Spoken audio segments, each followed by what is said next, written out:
cinema and making all this time to be with us for a couple of days. We really appreciate that, Murthy. Right.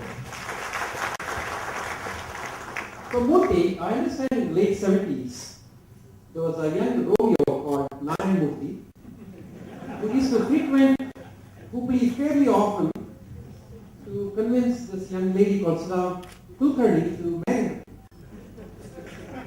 So, what was your feelings when you stepped off the Rani Channamma onto that platform there? Well, actually the story was Sudha, as you know, used to work in Pune. I also used to work in Pune. And some evening when she said, look, between 1976, when I first set foot on this place, and now, the time in Hubli, till the next immediate train took me back to Pune. So you only spent all the time on the platform? On the platform and a little bit of time outside. There used to be a big hotel, Ashok Hotel or something. Yeah, so I would go around there. See, the thing was my sister also lived here, but I wouldn't go to her place because otherwise my secret would be out. So I do know Hubli quite a lot, I must say, because I spent so many hours here loitering. But I must say that in answer to your question, between 1976, when I first set foot on this place, and now, I think there has been a lot of improvement. There has been a lot of excitement. I think the fact that you have TiECon here today, the fact that you have this wonderful building here today, the fact that you have this sandbox experiment, you have the development dialogue, the fact that somebody like Ashok Shetter is so open-minded to take his college to the next orbit. I think these are different dimensions of the wonderful progress that this city has made. So I would say, or for example, you have a hotel like Naveen. I think every one of these points to the fact that Hubli is indeed making progress. Right. Murthy, let me just give you a little bit of feel for who is in the audience here. You know, there's a lot of wide-eyed, inspired entrepreneurs who are just getting started. There are some people who have a 10 crore business, a few that have a 50 crore, a few that have a 100 crore, and maybe a few that have 1,000 crores. So let's go back in time, maybe 30 years ago, when you were just getting started. And it was a pretty rough, tough journey. But I think even though you can make things simpler and easier, it's still pretty hard for young people getting started.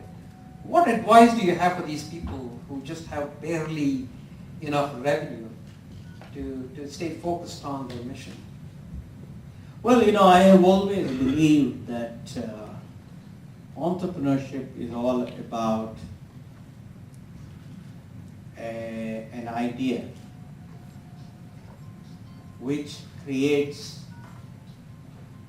differentiated business value to your customers.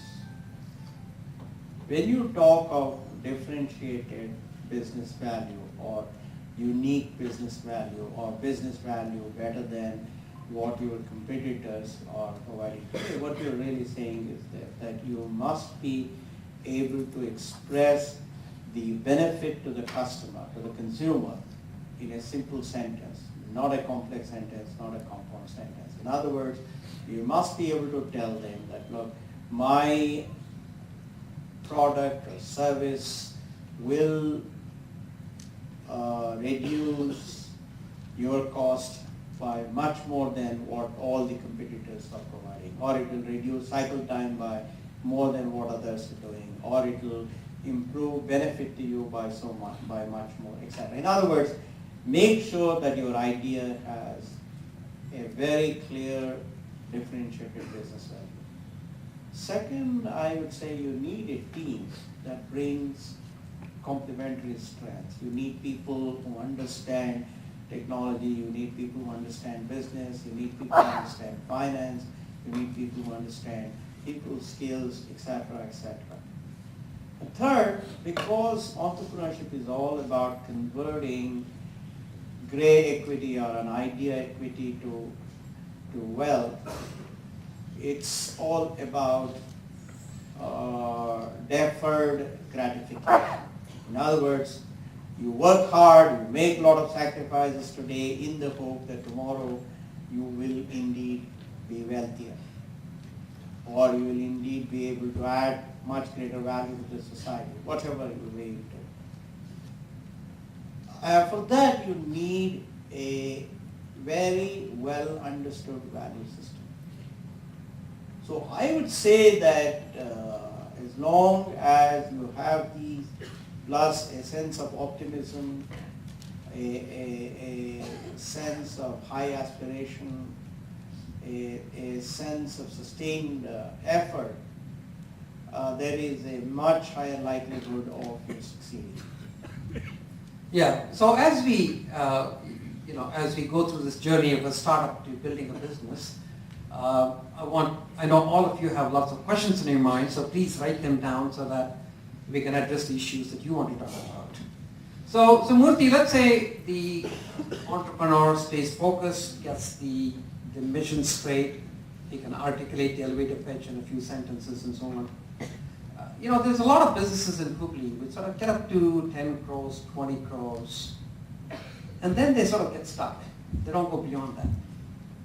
What should they be looking at? How do they look at new markets, new management styles, and so on? Well, I think one of the important requirements for longevity in any business is institutionalization of aspirations, of values, of innovation, of processes, etc., etc. The way you institutionalize these attributes is twofold. One, you have to have very clearly defined processes on how you run the organization. What do you do when somebody violates a rule? How do you encourage people to reach even far higher or reach for the stars? How do you sustain innovation in the organization? How do you bring about even a higher level of transparency in reporting? How do you make sure that we don't violate any law of the land? How do you make sure that we pay all the taxes that we are supposed to do, etc., etc.? So first, a set of clearly documented, easily understandable rules and processes. Second, you need to create a mechanism to develop new leaders. And that requires, one, you identify younger people in your organization who are ideally smarter than you. Number two, you have to give these people opportunities to reach for the stars, to do things bigger than what you did. Sometimes they will fail. Therefore, in that situation, you have to say, you have to use the adage that we use, and that is, praise in public, punish in private. I wouldn't say punish, but you can say criticize in private. So as long as you praise people for their achievements in public and you criticize people in private for their failures, then these people will come out to be much better leaders than you are. So the key thing is you must always have a set of leaders in the pipeline. For example, at Infosys, we have the rule that for every position, we must have 3 people from whom you could choose the next leader for that position. So as long as you are nurturing these three people, as long as you have a good mentoring system, as long as, I mean, well, big companies like Infosys can afford to have leadership institute, but you don't need that. All that you need to do is to spend a little bit of time with these people in talking to them about the challenges, in raising their aspirations, in patting them on the back, in providing constructive criticism.